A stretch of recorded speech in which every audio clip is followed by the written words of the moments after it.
You're listening to a CNA podcast. Welcome to this week's The Climate Conversations as we continue our Surviving the Sizzle series, exploring the scorching realities of heat waves and their profound impact on people in different sectors. I'm your host, Julie Yu, and in the third and final part of our series, we delve into a topic many of us are familiar with, our food. You might not have heard of this term before, but you soon will. Heatflation. That's when food prices soar as unprecedented heat waves affect our food sources. One woman has seen the impact of how intense heat has hurt her harvest. She's Rabia Sultan, a farmer from Pakistan who has a diverse range of crops, from sugarcane to mangoes and wheat at her farmland, all while taking leadership roles in various boards related to agriculture. Rabia, thank you for joining us on the Climate Conversations. Thank you very much, Julie. Tell us about how you became a farmer in a male-dominated industry. That's a very interesting question. So being a child, I was from a rural background, but lived in the cities. So I was always connected with my farm, with my village, and I enjoyed the life, the environment, the bond of people, the closeness. So I decided I want to take agriculture as a profession. So I discussed it with my father. Rather, I threw this idea on him. And initially, he was kind of, I wouldn't say skeptical, but because it's a male-dominated society, and I being the youngest of the siblings, you know how the youngest child is treated. I wouldn't know because I'm the eldest. Okay. The youngest child is generally not taken seriously and is always the baby of the family. So, I said, I want to join the farms. He said, okay. But he was also very smart, I must say, that he put me in the most challenging and the most difficult crop, which is cotton. Oh, I see. He was testing me. He was testing the waters, I think. And I remember when I came back from my first cotton spray, because cotton is sprayed with insecticide. I was, I felt on top of the world. Suddenly it started to rain. And I remember I was pacing up and down the room, and my father was sitting there quietly, sipping his tea, enjoying his biscuit, and I was, fuming away. And I asked him, so do you realize the amount of time I spent spraying, the amount of money that has gone down the drain? He took a long pause, he sipped his cup of tea, enjoyed it, and he just asked me one thing. He said, can you do anything about it? That really irritated me then. But this one question has really helped me in my life, in my profession, that there are challenges which are beyond your control. So one has to improvise, regain strength and move on. So here I am. And here you are. Not just a farmer, but one of the top yielding farmer as well. But I would like to ask you, Rabia, as a farmer in Pakistan, we know this country, it ranked 8th highest in the world to be affected by climate change related disasters. We are talking droughts, heat waves, and massive flooding. But were you surprised by the frequency and the impact of the recent heat waves? Actually, I think it has happened sooner than, we were expecting. At least I thought that climate change would not happen in my lifetime. But it has just hit us in our face. And, farmers, it's not just Pakistan, but I think farmers across the globe are bearing the brunt of something that they are not responsible for. And every time, like you mentioned, that either it's drought, either it's flooding, because I've juggled between both. Flooding, 2010, Pakistan was drowned. I remember that night when it was all happening. I was surrounded by water. It was like an island. Oh, wow. And again, I remembered my father's phrase, can you do anything about it? Because you cannot fight nature. So the only thing that I could do was pray. The prayers were answered and Luckily, my farm was safe, and there were people who were devastated. There were people who lost homes. Absolutely. And again, these heat waves that we faced last year, abnormal temperatures in the month of March and the season when you grow wheat. Yeah. For the grain to develop, you need cooler temperatures, and normally the temperatures range between 22 to 25 degrees Celsius spring for Pakistan. We faced 35 Celsius in March. Wow. And because of high temperatures, I had less production, about 30%. So which means that if one farmer is getting 30% less crop multiplied by so many farmers across the country, it's a national loss. It's a loss at the level of the farm. It's the loss at the level of the country. And because I also grow mangoes, I have a mango orchard. So because of the heat, the flowers shed. So again, there was less mango crop. So, and every time it's a new surprise, every time it's a new challenge. I wonder, with so much of these extreme weather events, have food prices gone up? Food prices have gone up because of inflation. It is supply and demand, but not at the farm level as much as the retail level. So wheat is regulated by the government. So they fix a price for the crop. Okay. So the farmer gets less or about the same price that the government has fixed for wheat. But mangoes, it's not regulated. So you get according to your quality of mangoes or that you grow. So these crop failures often mean financial losses that could take an emotional toll for many farmers. Have you had an instance where you faced such hardships, or anyone that you know that had to cope with them? And how difficult was it for them and their families? Yes, there are financial losses in case of these climate vagaries that the farmers have to face.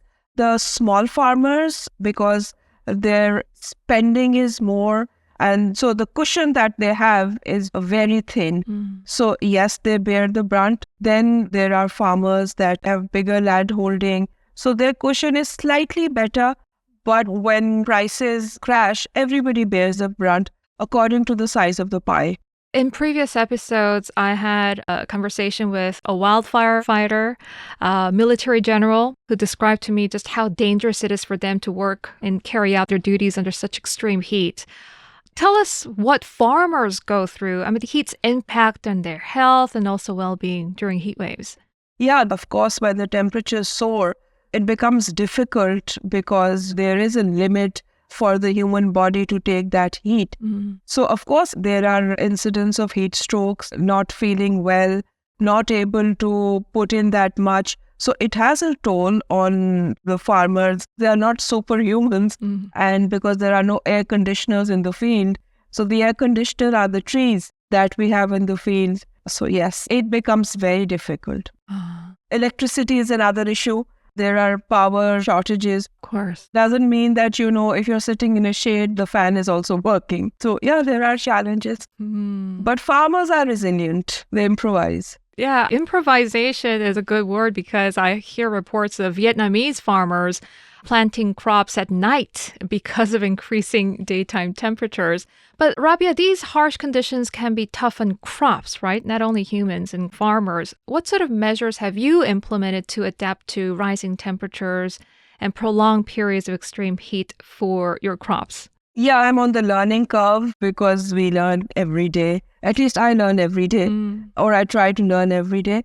So what I've done at my farm level is that I've started covering my soil with mulch. So mulch is type of a cover. You can do it organic leaves. You can have plastic mulches. You can cover it with leaves. You can cover it with wooden chips. You can cover it with anything. Basically, the idea is to cover the soil so the temperature of the soil remains constant.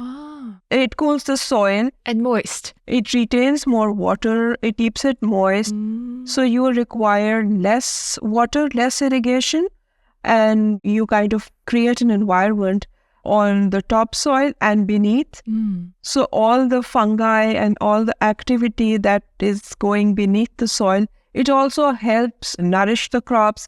So that is one way of conserving the soil and saving it from the high temperatures, heat. Then I've started using micro irrigation, or we call it high efficiency irrigation, drip or sprinkler irrigation, to use the layman terms. I see. Again, I'm trying to reduce the carbon footprint. So I've started using solar panels at my farm. So these are some things that I've done.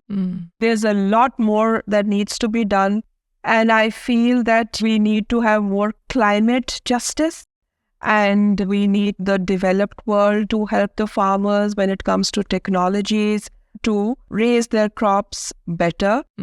Because this is a global issue. This is not an issue with South Asia or one specific region. So if farmers have access to research behind those technologies, I think that's going to help the globe do agriculture more sustainably.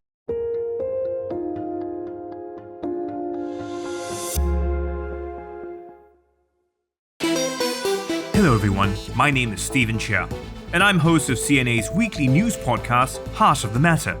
Each week, my job is to ask the questions you have, like why is the COE so high? Why aren't singles dating?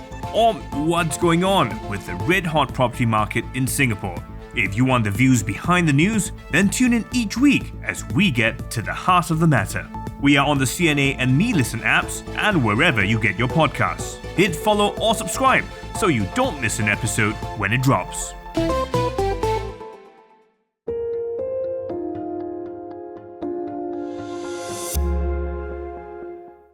I also noticed that you grow quite an extensive range of crops like sugarcane, mangoes, and wheat. How do you decide on the mix of crops to cultivate? How does this sort of diversity help you manage the risks associated with heat waves and changing climate conditions? As they say, never put eggs in one basket. Wise words. So I try to put eggs in different baskets because there are different seasons, there are different crop cycles. Yeah. So that's how we choose. And so we have crop rotations. I have cotton, and that is replaced by wheat. And so this circle goes on. Sugarcane, it's a 3-year crop, but I harvest it each year. And mangoes, are orchards. So, you plant them and, they are with you for the rest of your life and their life. And as much as you look after them, they look after you. So orchards are like nurturing your own children. So you prune them, they grow with you. You tell them what's right, what's not right. I've also experimented with ultra high density mangoes, which is that you have more mangoes in the same area. Like if you are growing 100 mangoes in 1 hectare, you will grow 800 mangoes in the same piece of land. This year I had some fruit from the orchard, but next year it will be at a commercial level. So this year was the first fruit, so I thoroughly enjoyed it. We often hear reports of genetically modified crops or seeds that require less water to grow or that are more resistant to diseases or pests. How have they been? Could they be the game changer in terms of enhancing yields, quality, and tolerance? Yes, a seed is the most important thing after water for agriculture. So yes, when you have better quality seeds, when you have seeds that have specific characteristics, specific traits, and now you can actually modify the seed to require less water. You can have drought-tolerant crops. We had this green revolution, and especially in wheat, the scientist of the United States, Norman Borlaug, he developed this wheat variety. And ever since then, each year they develop new varieties. And they have helped because world population is growing. We have to feed more mouths, and the soil is the same, land mass is not changing. So of course technology has helped, and now we talk of digital agriculture. When I started farming, we could never understand that sitting at home you can also monitor the crops, you can monitor the fields by drones, you can monitor the fields by digital agricultural technologies. You had to be in the field physically. Even now you have to be physically present, but still, you can monitor how much water, how much fertilizer, when to spray, how to spray. Sure. So, this is all technology which is helping farmer. So we need to bring in this technology more of it in our part of the world for it to be efficient and for it to be helpful for the farmer. So, Rabia, looking ahead, what are some of the biggest challenges you anticipate facing as farmers? The biggest challenge is water, because water is a finite source. Water is scarce. And in Pakistan, we have about 75% of our water is through canal irrigation that are built on the rivers. In fact, our irrigation system is a very unique system. So our water resources are the glaciers. When glaciers melt in summers, the water comes into the rivers and then into the dams and onwards into the canals and to the farms. So with the rising temperature, the researchers and scientists say that the main river, which is the Indus River in Pakistan, is going to dry up. So that's a serious concern. I may not be alive then, but there will be farmers. Agriculture has to continue. So that is one of the serious challenges and threats to the agriculture.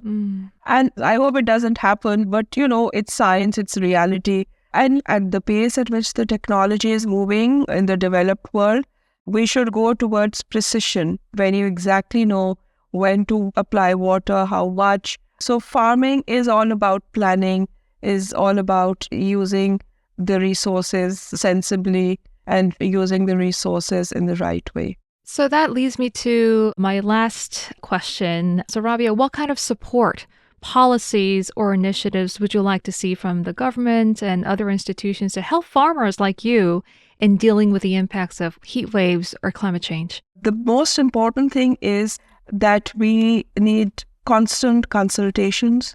We need to ask the wearer of the shoe where it pinches. Policies generally are made somewhere else, but regarding climate change, farmers' preferences need to be taken on board because it's a very complex issue. It's a very complicated issue. Right. So we need the policymakers and the farmers to sit together, and they need to develop the prescription, and we need the ag companies to pitch in here. They have products to mitigate the climate change issues, whether it's drought, whether it's heat stress, but there needs to be collaboration of the policymakers, the implementers, and eventually the farmers. Yeah, all hands on deck, right, Rabia? Well, thank you very much for shedding the light on this extraordinary efforts made by farmers to, adapt to a changing climate and working towards a more resilient future for agriculture. Thank you very much for your time and good luck. Thank you, Julie, for having me over. Well, thanks to my guest and thanks to everyone for tuning in. I hope you enjoyed this episode. Now, do remember to like and subscribe to this podcast so you know when the new episode drops. Leave us a message on Spotify or Apple Podcasts to let us know what you think. The team behind this podcast is Cyan Nguyen, Jacqueline Chen, Joanne Chen, Tiffany Ang, Crispina Robert, and I'm Julie Yu signing off.